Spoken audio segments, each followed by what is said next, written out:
I have in this world is my balls and my word, and I don't break them for no one. Do you understand? Show me the money! Show me the money! UFC Fight Night, Brandon Moreno taking on Kavanagh in Mexico City. Kavanagh coming in on short notice and replacing Asu Amabayev. This is the full card picks, predictions, and breakdown. It's a faster pace one because I've got a lot of things. I'm busy at the moment. I'm actually moving locations and stuff. So yeah, sorry for everyone out there that's obviously wanting to see my picks and stuff. I've been uploading them, a day before or whatever. I've been trying to get them out. I've just been super busy lately. So yeah, sorry. Thanks for everyone for supporting and watching my channel. And if you have any picks, man, put them in the comments. You know what I mean? Tell me who you got. Anyway, we're going to go through this card. There's a few guys on the card that you think, right? The last card we went 10 wins, 4 losses. Sean Strickland came in as our underdog of the week, right? I'm telling you right now, on this card, there's going to be some heavy underdogs that will probably pull through. Some of these fights, I just don't understand how they look so obvious, but when you actually deep dive into it, some of them, it gets a little hairy. And I think that if you're going to, let's say, go with Quiones, right? I guarantee if you were to put money on Quiones or Chris Matinho, you're both going to be sweating on either side. Quiones is I think he's a bum half the time. Anyway, we'll get into it. Let's get into this main event, right? And we'll work our way down. So we got Brandon Moreno taking on Kavanagh. Kavanagh got caught square on with a fucking lead uppercut, right? Against Charles Johnson. He's 9-1, and now he's got a main event in a 5-rounder against an ex-champion in Brandon Moreno, a guy who has absolute crisp boxing, man. He's fast striker. He's good all round. He's quick on the feet, man, because flyweights, right? They're fucking giddy. Brandon Moreno is literally just all that in that one package in the flyweight division, right?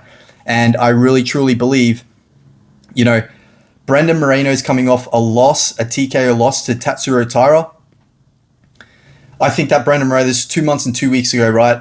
I think that Brandon Moreno is going to come in. He's going to come in looking ready, right? And I think he's going to catch Kavanagh off guard in the later rounds. I think that Kavanagh is going to probably take his first submission loss. I don't believe that he's got any submissions losses on his record at the moment. I think that in the 4th and 5th round, he's going to start tiring out. And I think if Brandon Moreno is going to lock up a submission, and I think Brandon Moreno is just going to put it on him in the first 3 rounds, man. It's just going to be I don't think Kavanagh is going to make that same mistake, getting caught square on. If you actually go back and watch him fight Charles Johnson caught him with the lead uppercut, right? And as you're getting on the back foot, tips for young players out there, man, always have one fucking foot on the ground, bro. You know what I mean? You never leave 2 feet off the fucking ground. What are you doing? Go watch Kavanagh get knocked out against Charles Johnson. First of all, lead uppercuts, very fucking risky. If you're gonna fucking knock out someone with the lead uppercut, you've done something absolute fucking rookie error right there, man. And that's what Kavanagh did. He got caught square on,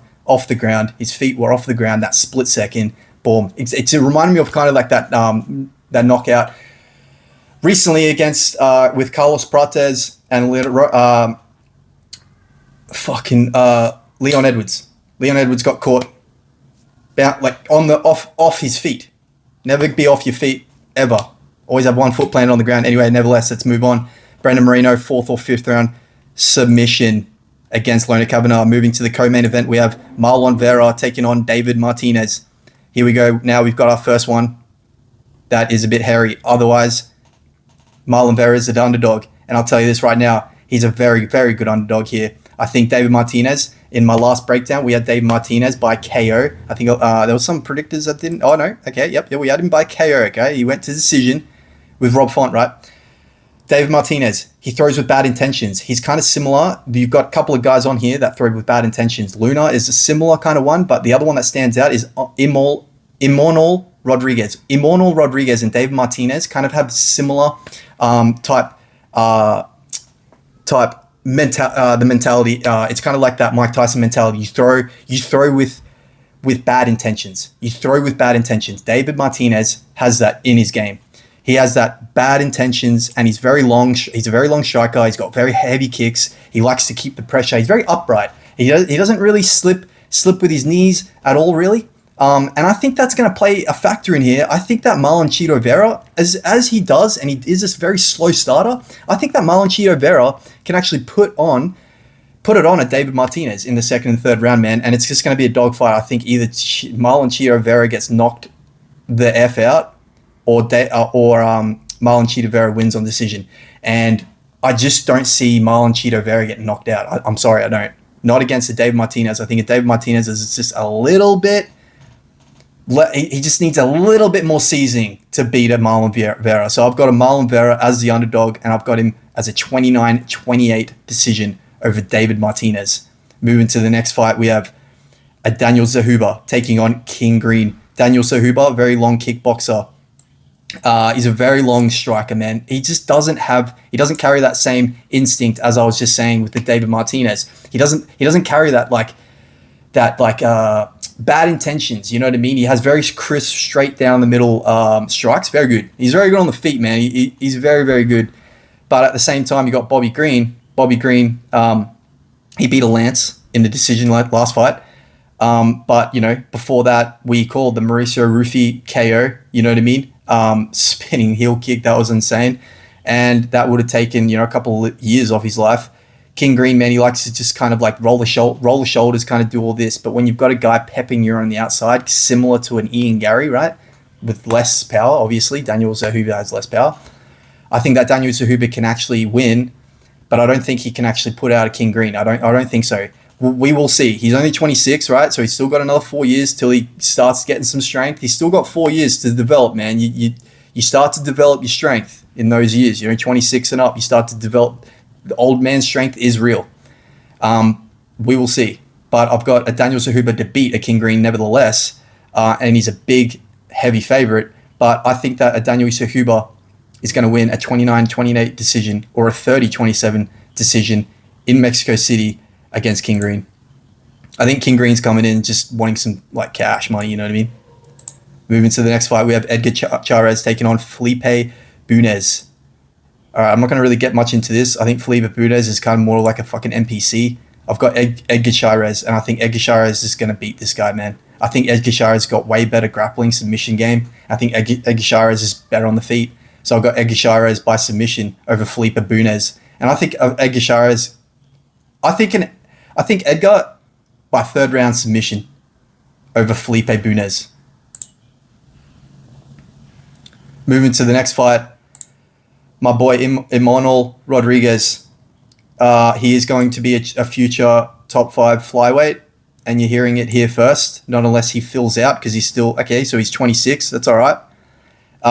He is a future top 5 flyweight, Imanol Rodriguez. I'm telling you right now, this guy holds very good, crispy boxing, man. He's very fast. He throws with bad intentions. The guy has a very good wrestling takedown defense. He has a very good understanding of grappling. You know what I mean? And I think Imanol Rodriguez holds the keys for the future of MMA. You're seeing it right now. I'm not going to mention any names, right? Okay, who has 2 belts, or technically, not, whatever.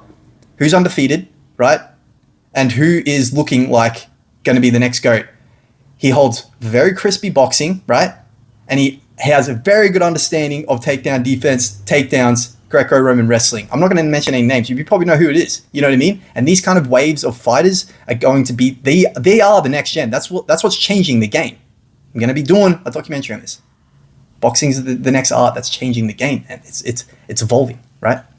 Anyway, nevertheless, I'm not going to get into this much. Kevin Borjas. He's very good on the feet, man. He's fighting out of Peru. He's got good boxing, man. He's got good heavy hands. He does. He has good kicks. I just think that sometimes he waits too much, kind of similar.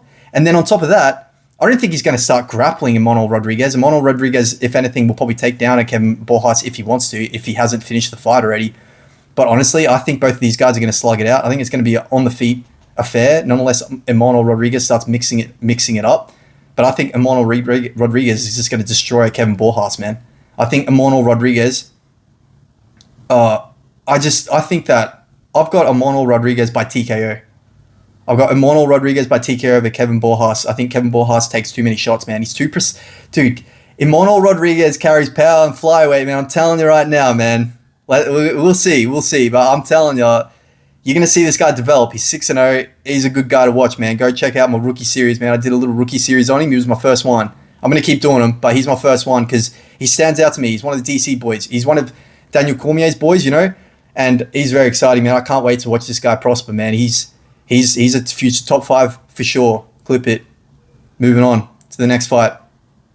We have Santiago Luna taking on Angel Pacheco. I'm going to be real. I don't really know much about Pacheco, but all I know is Luna is very good. He's undefeated. He's fighting out of Mexico. Angel Pacheco, he's not really that special, man. He lost a decision to Colin Loughran.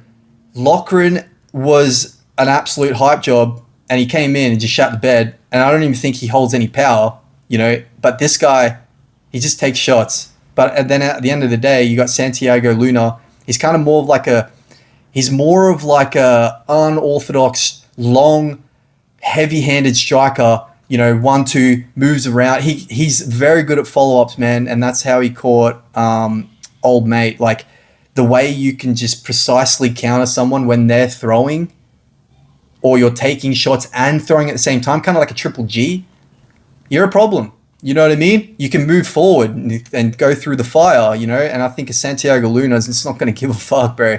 He's not going to give a fuck about this guy. Just like, this guy can get pressed up against the cage by Loughran. Yeah, Loughran, he's a little bit more like of a guy to throw his weight around, like, you know, on the feet, peppering, you know, sloppy, whatever, strikes, you know, from the hip, from the waist, whatever. But Santiago Luna is just going to be so long. He's just going to be too long. He's going to be too long for Angel. Angel Pacheco is going to get KO'd. Moving on to the next fight, we have Jose Medina taking on Ryan Gandra. Ryan Gandra should win this, but Jose Medina is not, you know, he's just there to kind of, he's like a people pleaser, you know what I mean? He just wants to be in the scraps, you know what I'm saying? But don't be so, like, confident on these guys, man. And this is the Chris Martino, Quiones. I'm going to get into it in a minute, but I'm telling you right now, they're both on the same kind of level, man. I don't rate Quiones at all. I think he's mid. He's mid as fuck, and he's not precise. Anyway, we're getting off topic. Jose Medina is most likely going to lose this, but I'm just going to warn my audience right now, you know, just sometimes, you know, they can not rock up, and then Jose Medina could win on decision, man. Like, it could just be one of those what the actual fuck moments, but I wouldn't bank on it. I wouldn't bank on either one of these. But if I'm going to predict it, I think Ryan Gandra is going to... Yeah, I mean, God, this guy, he could gas, you know? He could gas. But I got Ryan Gandra to win over Jose Medina. I'm not really going to... It's very hard to break down things that are very it's very hard to dictate where the fight is going to go when you've got two guys like this. It's kind of hard because I don't know. Ryan Gandra is unranked. I don't know who the fuck this guy is. And then you got Jose Medina, who literally just uses his head to take shots, move forward, and just throw like an absolute like madman, you know. And he doesn't really have much power, but he just is in there, and he can't go away. He's got a big potato head. You know what I mean? So that could get him the win. But I got Ryan Gandra to win over Jose Medina.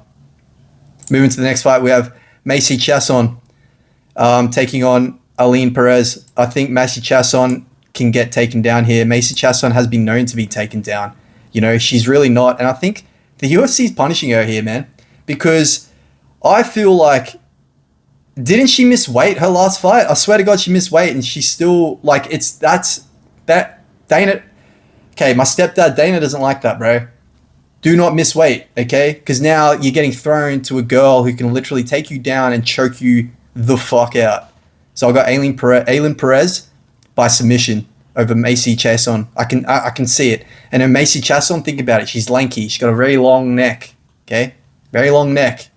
Snatch it up. Aylin Perez is going to snatch that thing up, man. She's seeing, like, what is it? What's happening in Argentina? All the fires and stuff, like this, you know, all this. Aylin Perez is going to come and bring the fire to the table, man. She's going to bring the heat, man. She's like, she's coming out of Argentina, man. Like her, hey, man, this thing's happening all in the world. I think Aylin Perez is going to go out there and just take it out on Macy Chasson, man. Take it down and choke her out first round. Moving to the next fight, we have an absolute shit show in Christian Quiones taking on Chris Matinho. I've heard a few people I've obviously heard a few people talk about this fight, and I'm seeing a lot of people not pick Chris Matinho. I think Chris Matinho is the kind of guy he's obviously gave Sean O'Malley a little bit of a run, the way he was moving forward, kind of gave O'Malley a little couple of things, looked at the clock, 4 or 5 times O'Malley did in that full fight. He obviously got stopped in the 3rd round, but I think that Christian Quiones is not that special either. Christian Quiones is the kind of guy, right? We've got 2 different styles here. We've got Christian Quiones, moves around the outside, very unorthodox. He's got a kind of like that kickboxing karate type style. He kind of like single shots, kind of 1-2 single shots, right? But I just don't see. It's very sloppy, man. It's sloppy, okay? And if you got a guy like Chris Matinho who could probably take those shots, what's Christian Quiones going to do? I don't think Christian Quiones is going to take down Chris Matinho. Chris Matinho is too much of a dog. Like, Chris Matinho is a dog, man. And if you got lines like this where it's such a heavy dog, these predictions and picks, right? It's all based on the same thing. Emotion, predictions. I want, whatever I'm predicting, it's my pick, clearly. You know what I mean? If you got people out there trying to play you and predict a fight, and then behind the scenes they're picking fights and then putting things on going, they won money, but they didn't tell you. Fuck them off, man. You know what I mean? I've got Chris Matinho here, man. I'm picking Chris Matinho. I'm going to predict Chris Matinho to get a fucking shit show decision over Christian Quiones. I think Christian Quiones is going to end up he's going to end up getting frustrated, man. I think he's not going to KO Chris Matinho in the 1st round. I don't think so. Wellmaker carries very, very good power. Not Christian Quiones. Christian Quiones doesn't take that power. He doesn't just wing a fucking left hook like that, man. He doesn't. He's like an overhand sloppy. He's not even looking. You know what I mean? Wellmaker just was like this. Boom! You know what I mean? Wellmaker went, kind of looked at him and was like, it's just that moment, Wellmaker, he knew what to do, right? Christian Quiones just does too much. He does too much for nothing. You know what I mean? I got Chris Matinho, and I got Chris Matinho on a robbery decision. How about that? I think Chris Quiones loses the 2nd and 3rd round, and people are going to probably say, "Oh, robbery, move, fucking all this." Yeah, well, I don't know. It might be, but they might throw Chris Matinho a little how you going? You know what I mean? For just stepping up on the UFC so much. I just don't understand how people are so confident on Chris Quiones, man. He actually sucks. One minute people are saying that he shows up 10% of the time, and then the next minute he's going up against Chris Matinho, who Chris Matinho will show up, man. This guy is always showing up. He's always training. You know what I mean? I'm just gonna like back the kid for a little bit. You know what I mean? Christian Quiones, yeah, he had a camp just before, and obviously he was supposed to fight Adrian Yanez, but like it never went through. And yeah, he was training whatever, but now he's had another bit of training. Chris Matinho's always been training, you know what I'm saying? He's that kind of guy. He's the fighter's fighter, bro. He just wants to fight, bro. He didn't give a fuck. And I'm going to back Chris Matinho, man. I got Chris Matinho, man. Chris Matinho by sloppy decision, man. Let's go, baby.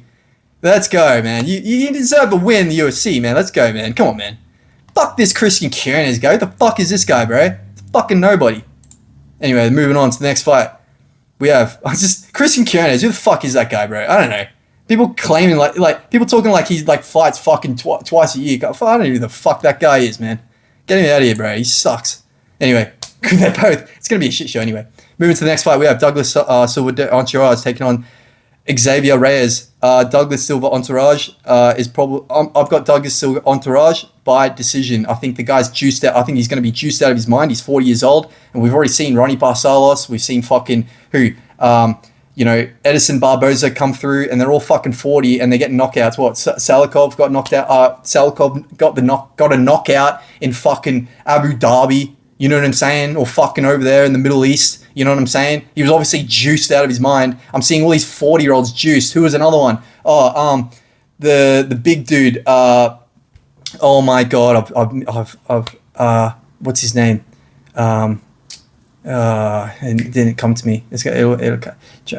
Anyway, I've got Douglas Silva Entourage by juice box decision, 29-28. I think he's just going to be stronger than Xavier Reyes. I think he's just going to be stronger. That's honestly what I think it comes down to. He's going to be stronger. It's just going to be like it might even be a boring just like blanket first, man. I don't know. Moving to the next fight, we have Ernesta taking on Sofia Montenegro. Montenegro is kind of more like she's a bit of a dog lady. Ernesta is famous for, like, obviously not famous, but she's known for having a very good fight in the Contender Series with Kali Judis, and that's why I'm going to pick Ernesta Kakret on a 29-28 decision over Sofia. I think Sofia's going to make it competitive, you know. I think her and Aylin Perez are going to come in. They're going to try and get, like, you know, they're going to be all pumped up, man. Those two ladies know each other, you know, clearly. So I think they're going to come in. I think Sofia's going to come in with a good dog, you know, and give Ernesta a good fight again, you know what I mean? So I think Ernesta's going to get a 29-28 decision over Sofia. Moving to the next fight, we have Erik Silva taking on Francis Marshall. And this is why I'm flicking through these pretty quick, because I think Francis Marshall is just way better all around, man. Erik Silva, dude, the guy got fucking absolutely minced on Contender Series. No, he won. He got a KO win. Okay. I thought he was someone else. This was 3 years and 6 months ago, and he's only had 2 losses in the UFC. Yeah, this guy's going to get absolutely minced. So Francis Marshall, as soon as I looked at this fight, I was like, Erik Silva, I swear to God, this guy was the one that got, like, yeah. Francis Marshall all day. I think Francis Marshall's first round stoppage over Erik Silva. I think he's going to make this look easy.